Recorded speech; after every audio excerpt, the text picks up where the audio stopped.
Friends, welcome to channel. I am Ashish and I am back again with another session on the brachial plexus, which is a very important topic for examination point of view. It can be asked in short notes.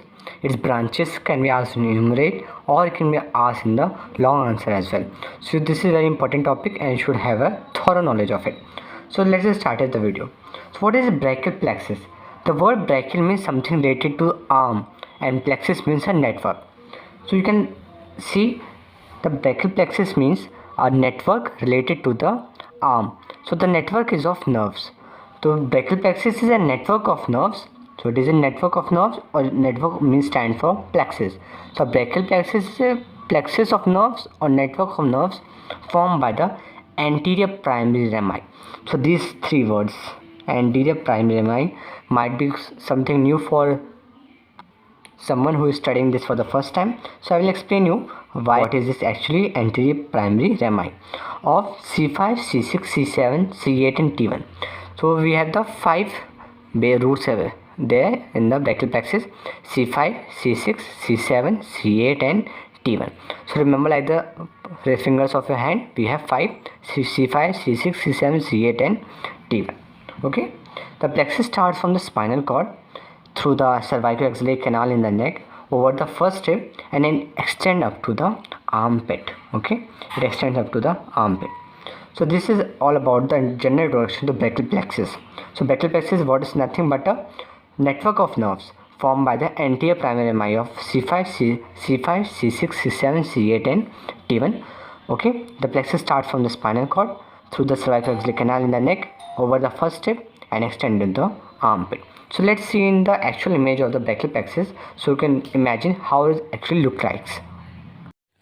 In this diagram you can clearly see how the brachial plexus extends from the neck, passes behind the clavicle and extends till the armpit or the axilla. So you can see we can have a supraclavicular part, retroclavicular part and the infraclavicular part of the brachial plexus. So you can also have this also classification of brachial plexus.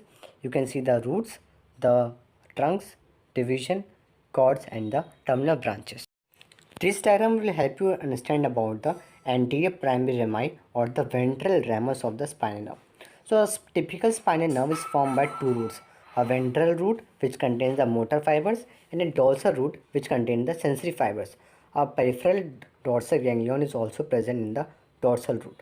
So you can see the two roots combine to form a spinal nerve, and the spinal nerve again splits into a ventral ramus which is also called the anterior rami and a dorsal ramus which is also called the posterior rami, and the brachial plexus formed by the only the ventral rami of the spinal. You have seen that how the brachial plexus actually look like.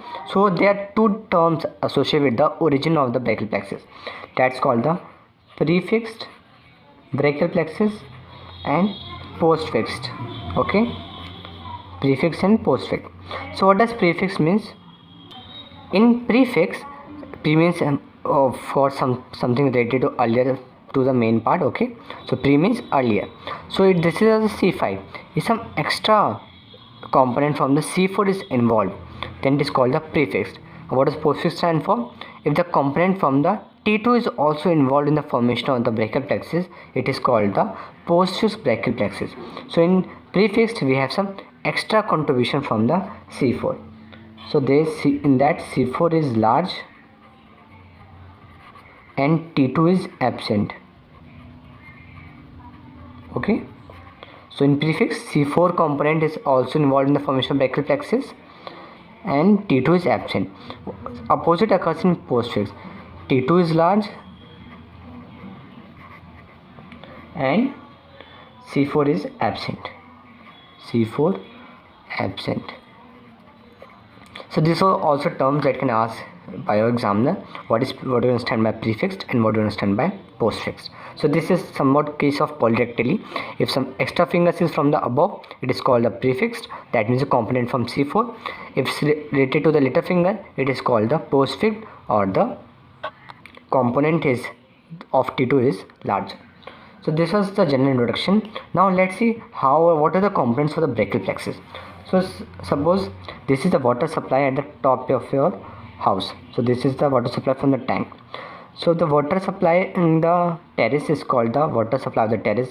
Similarly, the same pipeline when it descends down to the first floor, it is called the water supply of the first floor, first floor, ground floor, and at the basement, suppose in the basement. So same nerves are actually running and their name is changing in the different region by the contribution of some extra divisions from the surrounding nerves. Okay, so let's see what are the the components of the brachial plexus.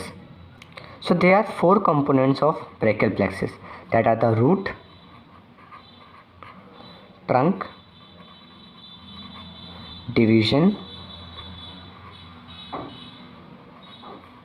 cord, and branches. So these are the main four components, and branches arise from the cords: division, trunk, or root. Okay, so main four components are root, trunk, divisions, and cords, and branches can arise from the divisions, trunk, or the cord. The root and trunk are located in the neck. Division is located in the behind the clavicle, and cord is located in the axilla. Okay, root and trunk are located in the neck, division behind clavicle, and cord from the axilla. So you can also divide the brachial plexus in three parts: retroclavicular, supraclavicular, and infraclavicular. So this is one more division of the brachial plexus. So the supraclavicular part or part of the neck includes the root and the trunk. Behind the clavicle or the retroclavicular part includes the division, and the axillary component or the infraclavicular component includes the cord. So let's see the relation of the components in 3D with the help of a model and see the location of different components of the brachial plexus. This 3D model illustrates the location of the brachial plexus and as well as its formation. So you can see the brachial plexus from the neck, behind clavicle, part of the axilla, and extend all the way down in the upper limb till the hands. So this actually the part arises in the upper limb are actually the branches of the brachial plexus. So in the you can see the formation of the roots, that is C5, C6, C7, C8, and a small contribution from the T1. Then the roots combine to form the trunk. We have upper, middle, and the lower trunk. So this is the lower trunk. Then each trunk divide into an anterior division and a posterior division. So here are the anterior division of all the trunk, and the different divisions of the trunks combine in specific manner to form the cords. So this is the posterior cord, this is the medial cord, and here we have the lateral cord, and the branches arise from the different cords that we will see in the later part of the video. Let us see how we'll draw the diagram of the brachial plexus. So I will tell you a very easier method to draw the brachial plexus. So you have to do nothing but you have to write 3Y. Okay, this is the first Y, this is the second Y, and this is the third Y. So you can see the second Y is inverted, okay, or its direction is opposite to that of first and second. So to just write or just draw 3Y, then you have to make an X, a single stroke of line, okay, Y, X, a single stroke of line, and a W at the end, okay, and a W at the end. So you just have to draw W, X, and Y for the base of the diagram of the brachial plexus. So just complete the half of the work in drawing the brachial plexus. So just W, X, and Y. So these rootlets arising are the roots. They unite to form the trunk. Divisions arise from the trunk, and they again unite to form the cords, and from the cords branches arises.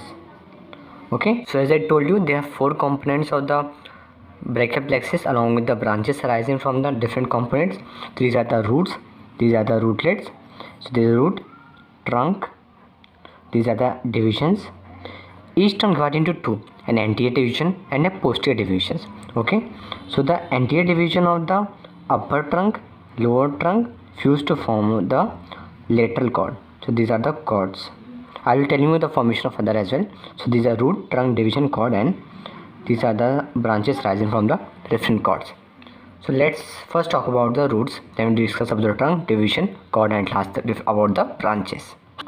So all the roots are constituted by the anterior primary rami of the C5, C6, C7, C8 and T1. In the case of the prefix, C4 is also involved. In the case of the posterior, T2 is also involved. So these are formed by the anterior primary rami. Now what about the trunks? So there are three trunks, that are the upper, middle and lower trunk. So this is the, let me show you a different color. This is the upper trunk, this is the middle trunk, and this is the lower trunk. Okay, so there are three trunks.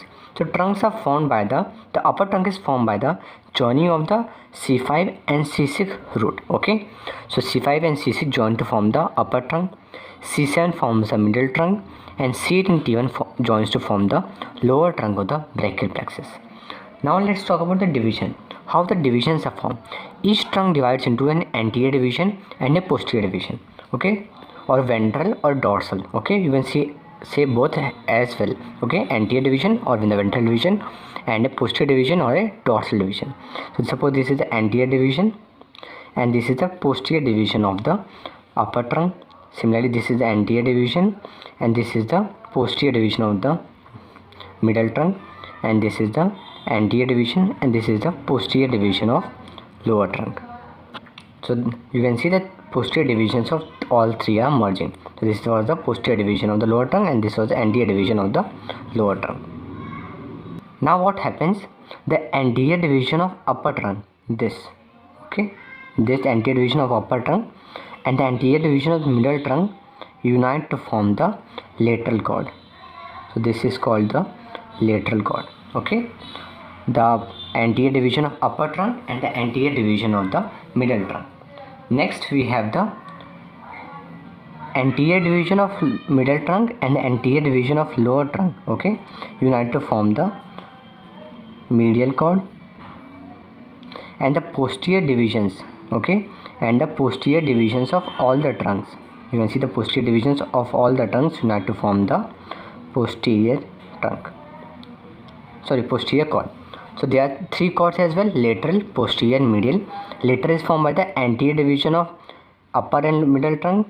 Medial is formed by the joining of the anterior division of middle and lower trunk, and the posterior is formed by the posterior division of all the three. And these are the some important branches arising from the different cords. So this branch is called the musculocutaneous. Other branches I will be telling you, but you should write down the main branches. So this is the musculocutaneous, this is the axillary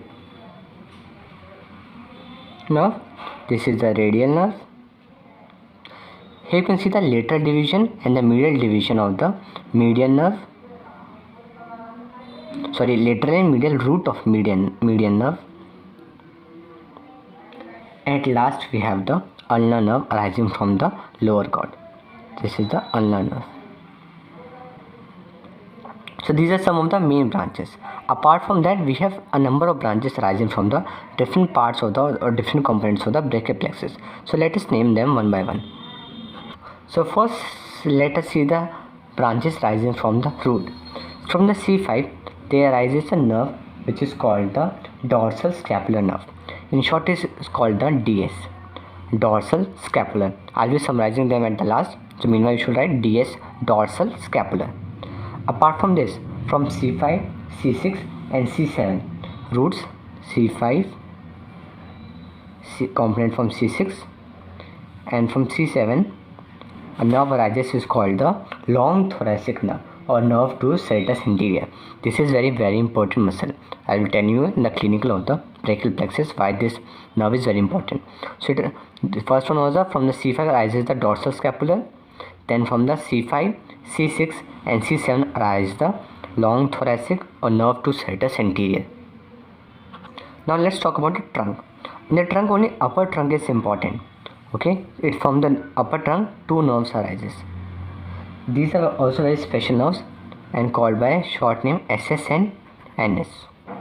So what does SS stand for? Suprascapular. This was dorsal scapular. This is suprascapular, and NS stand for nerve to subclavius, which is present just below the clavicle. Okay, this is SS and the NS. From the division, no branches arises. Let's see from the cords. From the cords, we have got a number of branches from each cord, and there is a separate trick to remember each of them. Now let's summarize the branches from the different cord. So we had three cord: lateral, posterior and median. So this is the lateral cord, this is the posterior cord and the medial cord. Lateral was formed by the anterior division of the upper and middle trunk. Medial was formed by the anterior division of the middle and lower trunk, and the posterior was formed by the posterior division of all the three trunks. Okay, now the trick for the lateral cord is LML, lateral pectoral nerve, musculocutaneous nerve, and the lateral root of median nerve. So in this diagram, you can see the musculocutaneous, lateral root of median, lateral root of median, and one more branch just you have to add, that's the lateral pectoral nerve. So like this you have completed the branches of the lateral cord. Now let's talk about the posterior cord. The trick to remember is ultra. But there is one more trick to remember, ulnar. But I don't prefer ulnar because ulnar nerve is a branch of the medial cord, and you might get confused with the trick. So ulnar you should not prefer. I always prefer ultra instead of ulnar. So ultra stands for upper subscapular. You have to just note SS, which arises from the upper trunk, was suprascapular, and this is subscapular. So we have the upper subscapular, lower subscapular, thoracodorsal, which is also called the nerve to latissimus dorsi. We have radial and axillary. So you can see the radial and axillary nerve. Apart from that, we have to add three more branches. That's the upper subscapular, lower subscapular, and the nerve to latissimus dorsi or the thoracodorsal. So like this you completed the branches of the posterior cord. So just write down, this is upper subscapular, this is lower subscapular, and this is thoracodorsal nerve. Okay. Now the medial cord trick is also very simple. M4U. There are 4 M and just 1 U. That's the ulnar nerve. Now let's see the 4 M. This is the medial pectoral, similar to the lateral pectoral from the lateral cord. So we have the medial pectoral nerve. So this is the medial pectoral. Medial cutaneous, medial root of median nerve. So this is medial root of median nerve, and we have the medial cutaneous nerve of the arm, medial cutaneous nerve of the forearm, and at the last we had the ulnar nerve. So these are the branches from the medial cord. So the lateral cord has how many branches? It has 3 branches. A posterior cord has 5 branches, and also medial cord also has 5 branches. So like this we have completed the branches of the brachial plexus, and just the remaining part is the clinical of the brachial plexus that we'll be discussing in the next video. So we have completed all about the brachial plexus in just one page. If you like the video, please hit the like button and do subscribe to our channel. Thanks for watching.